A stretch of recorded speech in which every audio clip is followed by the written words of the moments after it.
Hello guys, Shrek man, welcome back to another video man. So one of the most anticipated game of the year man, Elden Ring, Nightreign man, is coming out. I think it's coming out in the summer. So we're gonna check out the video from GOTY Video, one of the top channel when it comes to like everything from software type game man. So I guess he played like 6 hours, so we're gonna check out what he witnessed and his experience after 6 hours of Elden Ring, Nightreign. I'm not sure. One thing I'm confused by, I'm not sure if this is a single player game or a multiplayer game, because I heard like a few times people saying that you gotta play with like 20 people as a group, so I'm not quite sure. So we're gonna find out. Recently, I played 6 hours of Elden Ring Nightreign, and we were locked in for that entire time. This game is addictive, it's intense, it's way faster paced than I expected, and I think it's going to be a hit. So let's talk about it. Okay, it's going to be Characters have just left the roundtable hold, and day one is about to begin. Okay. Your goal in Nightreign is to survive each day as a ring of rain closes in around you and your team. Then, at the start of day 3, you'll fight one of 8 major bosses using all of the randomized loot and buffs that you've accumulated over the course of these your guys run. are like paratroopers. Now, every session you play in Nightreign is supposed to be somewhat unpredictable.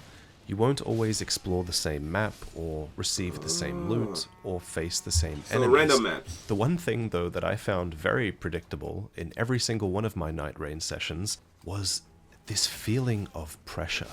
The pressure not just to survive, but the pressure to get stronger. Because if you don't get powerful fast, there's no way you'll defeat the final boss. You can kind of see that pressure in action here. Birdman? These characters just rested at a grace and leveled up and ran, because the rain is coming, and you don't have much time. Damn, you're right about that pressure, man. You gotta keep moving. In our playthrough session, so it's like a we fast, would have to make fast these action, split-second decisions about where to go and what to do, and it's like a most importantly, whether we had the time to do it.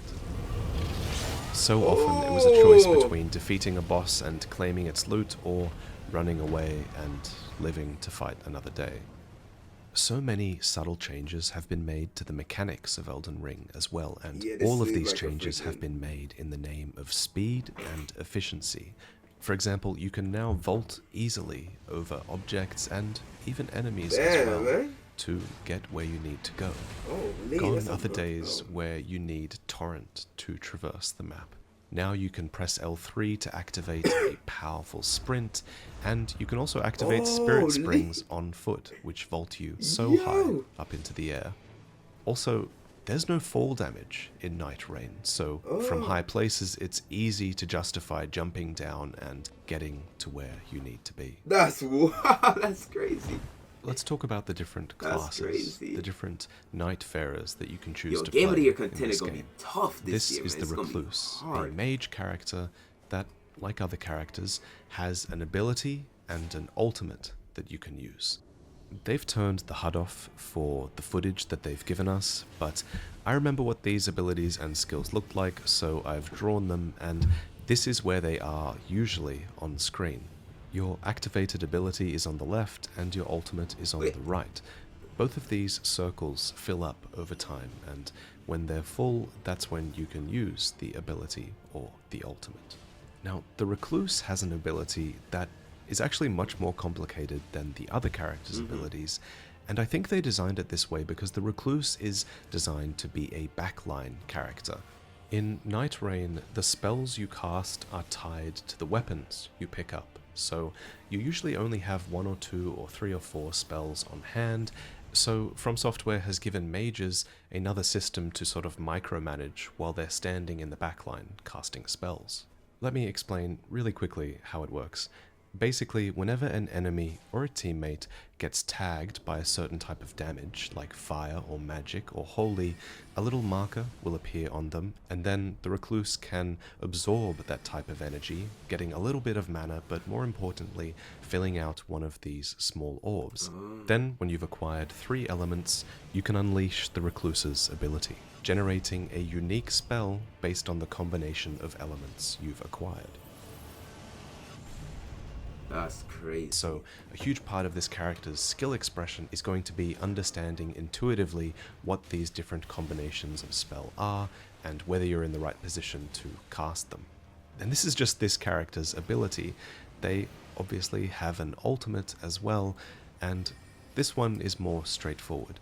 Basically, after a short delay, you can mark nearby enemies with this red tag, and once marked, if anyone on your team hits them, they will regain health and mana, which is incredible for the sustained health of your party.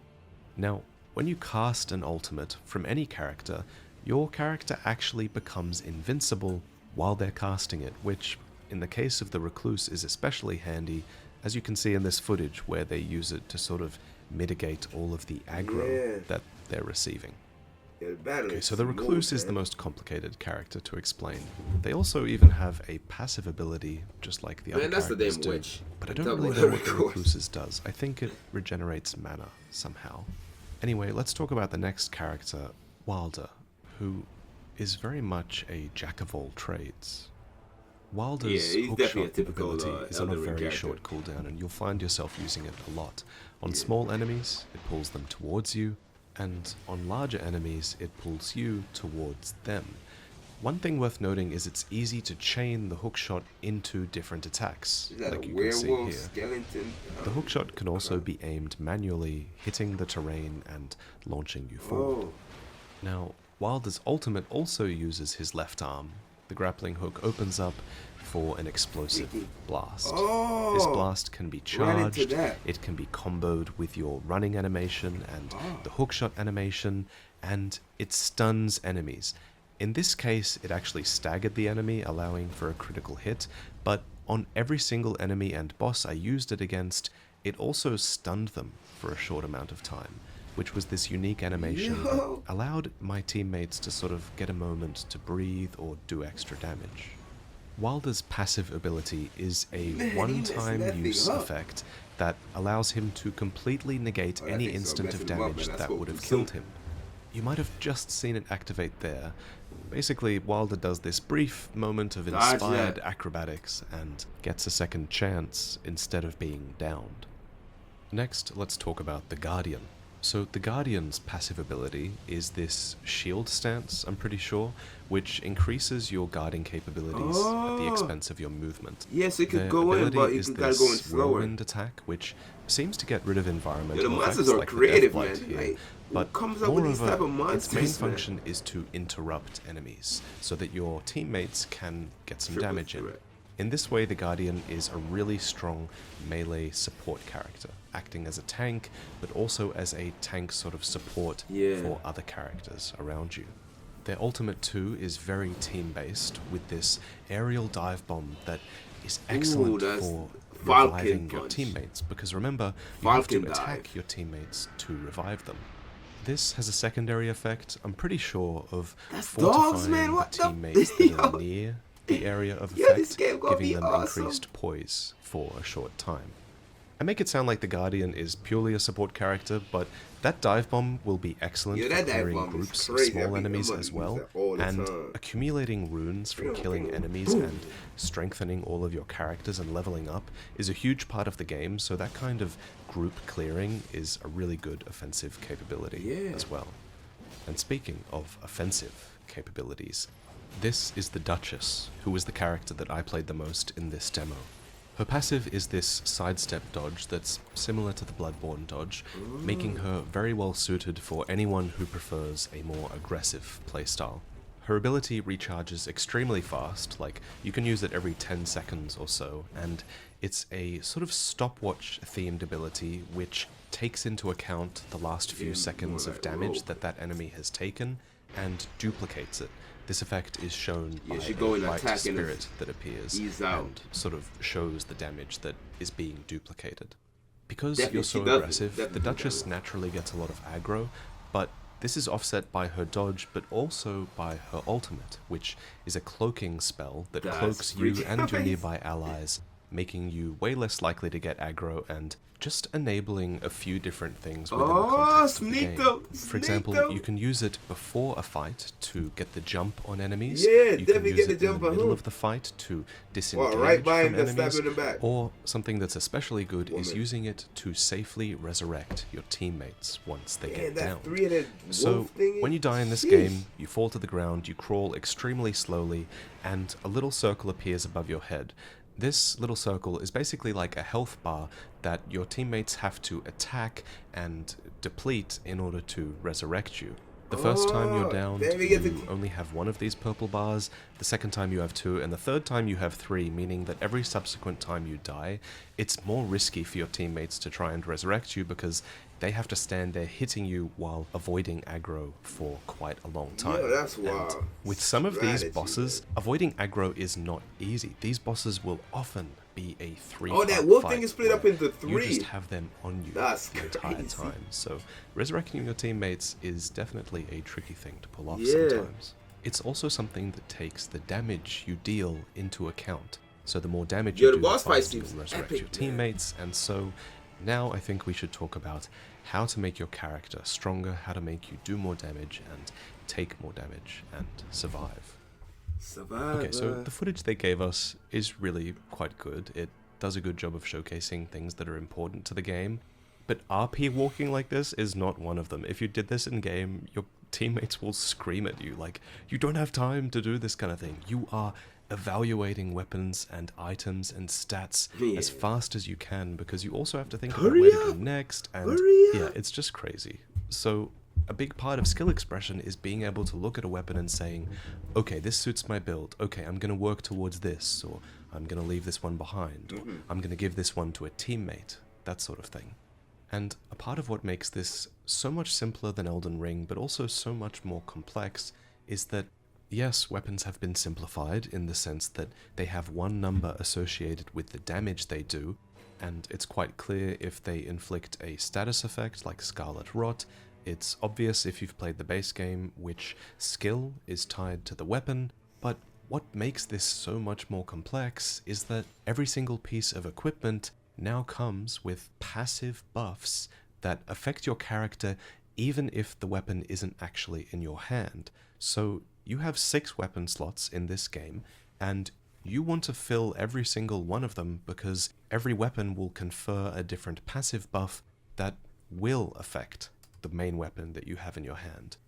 So say, for example, these 3 armaments drop for you. Which ones would you take with you?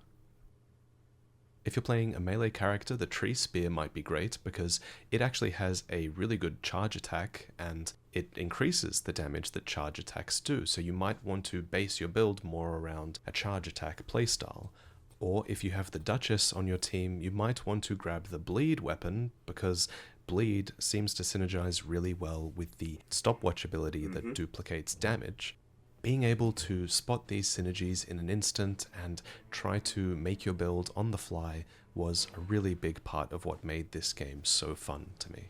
You should also be evaluating consumables because you can only carry 4 stacks of any one consumable see that at coming. any one time, and consumables are really good now. Firebombs are now handheld nukes that can be thrown in midair, and see. weapon buffs can be applied to any Done. weapon. He's done. Powerful, so My bear boy that was in out mind. there having the breakfast. Another thing that's really important Ended that is real fast. ideally you'll have someone on your team who's really good at quickly evaluating where it will be best to go next. There are a lot of important landmarks in this game, and I many like of that them no, will be there's no damage when you recognizable jump, across man. You can multiple jump off sessions. anywhere. For example, you see that black rise That's off to dope. the right there? So if you solve the puzzle and make your way to the top, you'll get a choice of 3 armaments and or buffs to choose from, which game is usually is a reward. So they got that's a pathway, exclusive you know, like to racing when you games. kill bosses in this game. So basically every landmark has a boss within it, but some have interesting things as well, like we're currently diving down to Kenneth Heights Castle, which showed up a few times for us in our run, and inside this room there was a map on the table, and when you interact with the map, it actually reveals points of interest that usually wouldn't be marked on the map. For example, the locations of these silver scarab beetles would show up, and whenever we defeated one of these, a talisman would drop. Each character has 2 talisman slots, and So you gotta being study the able map, to loot man. a talisman For, usually like, was a small really details big power spike for one member on of our stuff that you team. could get, like hidden And I don't stuff. have footage of it, but Kenneth Heights map also revealed the location of merchants on the map, and these merchants were always next to a smithing table, and they always sold one type of smithing stone, which would have allowed you to level up your weapon. This is probably a really important mechanic to interact with if you find a merchant, because weapons have different rarities as well, which is something I should have mentioned. There's a common level 1 rarity, Bruh. there's a rare Yeah, the blue jumps are level 3 crazy. rarity, there's an epic purple level 9 rarity, and we only found 2 of these, but there is a legendary rarity as well that requires you to be level 12 to equip it. I'll admit there were runs where I was like, ah man, we didn't get any good loot that run, like we didn't find that many epics or legendaries, and that could be a bit frustrating. However, I suspect that the merchants and their smithing tables will be a way to consistently upgrade Oh, yeah, a body jump weapon on that the head, might bro. be common, but it might have a really good buff that you want. Yeah. And so I think upgrading weapons could be a way to sort of Destroy that smooth furnace. out the randomness of the game. At the end of every day, you face a major boss. So there were Bring 4 on the different boss types we fight. could face in this demo, and they were all very difficult, especially the ones that split into multiple versions of themselves or had multiple ads that you had to deal with, because that required everyone in your team to fulfill a role, and the strategy you use against these bosses will play a huge part in your success. For example, we had someone on our team who was Damn, not as stopped him. familiar with Elden Ring, so they ended up taking on a tanking role where they kind of held up their shield and tried their best to keep aggro rather than dealing damage, and they did a great job of that. That worked really well because they could do something like distract the demi-human queen all by themselves, while me and a more competent player were able to DPS this demi-human swordsman down and then go back and help the tank with the one they were aggroing. There were strategies for every boss like this, and I really enjoyed coming up with ways to defeat these bosses on the fly and accounting for things that went wrong within the fight. So what you're seeing here is the end of day 1, where they've defeated the major boss, and now they get to claim a reward. Like many rewards in this game, it's a choice between 3 different options. Sometimes it was a choice between That's it. permanent effects and buffs for your character, sometimes weapons, sometimes both, and again you have to make a really split-second decision on what is best for you and your team. And then at the end of the day, the Nightreign recedes, and you can go out and explore again. But bear in mind, I'm pretty sure everything you killed on day 1 stays dead on day 2, so it was important to keep progressing around the map and finding new places to explore. Sure. So the map enlarges. How many days? Eventually, everything culminates in this, your final fight against the chosen Night Lord that you set out to face when you left the Round Table Hold. In this case, our final boss was called Tricephalus, a 3-headed hound that periodically would split into 3 parts, one for each member of your group. Man, that's the It's third stage of the in night this tail, boss man. fight and boss fights like this that you realize Nightreign really was designed for 3 people. Yeah. Yes, they probably could have designed enemies so that they scaled with the amount of people in your party, but there's something to be said for not compromising on your boss design around that fact. You know, these bosses Yo, that feel walk, like though, they look were at that designed to walk. be taken on with 3 Dope, people, man. and everyone in your party is supposed to have a different role in these That walk fights is as a dope. result. So, that's Yeah. Nightreign. And he got I mean, that I could damn go on chain about whip. all the different little things I've discovered, but I don't have footage for it right now, so I think I'll just give you my thoughts on the game. Yeah, Obviously, do it. somewhat biased. I run a From Software YouTube channel. You have Yeah, to take what I say with a grain of salt. But pretty. I really did have so much fun playing this. In retrospect, I was a bit wrong about my analysis of the game previously, because previously a big point I mentioned was that, Nightreign will allow you to get immersed in this ever-changing world and take in the scenery and just enjoy I don't like a think first so. playthrough of Elden Ring In again. this way, you gotta move. This isn't that. Like, you don't have time to Enjoy the appreciate scenery. this world sometimes. Instead, that feeling is replaced with this rush to explore and get stronger Urgency. and overcome difficulty. And when your build comes together just right, and that allows you to kill even more bosses even faster and get even stronger, it's a great feeling. And over the course of our play session, we finally had one run where everything came together perfectly. We got the items we Oh wanted, man, we don't lock that managed back. to execute our strategies Don't push that perfectly, open. and we finally faced off against the final boss and managed to take it down. Damn, If you bro, have a opening friend the or two gates. who are into Elden Ring as well, and you think you can all team up and take on this game together, I think it's going to be like one of the best co-op experiences you've ever had. My main concerns with this game come from Difficulty, yeah? the fact that, if you don't have someone else to play this with, Yeah. will this game still be great played with randoms Random or people, played true, by true. yourself? I'm not as sure of that, and I think come the network test in a couple of days, people aren't going to have that many friends to play with who Sure. also got into the network test, and so I think some of the feedback might be more negative because of that. But as it stands, everyone I know had a blast playing this together, especially side by side in the same room with other people. It was just an unforgettable experience. The other thing I'm curious about is when the full game releases, how random will the maps be? In this demo build of the game, again, we could only play one of two maps, but we've kind of been led to believe that maps will be somewhat procedurally generated and that they'll stitch together different zones. And yeah, the demo had two maps seemingly that you could explore, and over the course of our session and over the course of the network test, when people play this, they're going to start figuring out these maps and understanding the best route through, and it will become familiar to them, which I don't think is the intended experience for Nightreign. I suspect in the full game, and I hope in the full game, maps are really, really randomized, Yeah. and no two playthroughs are the same, so that's definitely something I'm going to be looking for in the full release. Anyway, I hope this video helped you understand more about the game. I'll be playing the network test and recording our experiences, and I might make a video on that as well, so subscribe, stay tuned. Thank you to Bandai for flying me out and giving me this experience, and thank you for watching. Alright guys, man, that was it. That was pretty cool. That pretty awesome, man. Looking forward to this game. As I said, man, my only worry about this game is that it's gonna be a multiplayer game.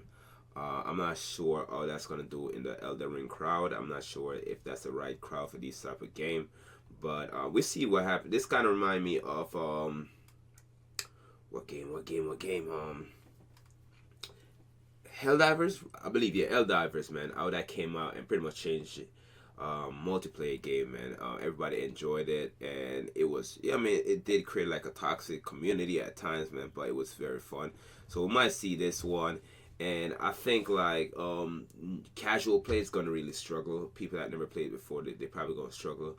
But the seasoned vet that play a lot of like Souls games and Elden Ring definitely gonna feel at home with this one, and they're gonna cooperate and play together, man. So this might turn out to be great, but multiplayer not my thing really, but we'll see, man. So subscribe, let me know anything about that, man. Very detailed. I like the that you could jump off any type of cliffs or building and there's no damages. I like the concept. The concept is very good. The monster design, the characters are dope. So it's Elden Ring, man, and it's From Software, so Game of the Year contender already. So subscribe, leave a like, leave a comment, share the video. Peace.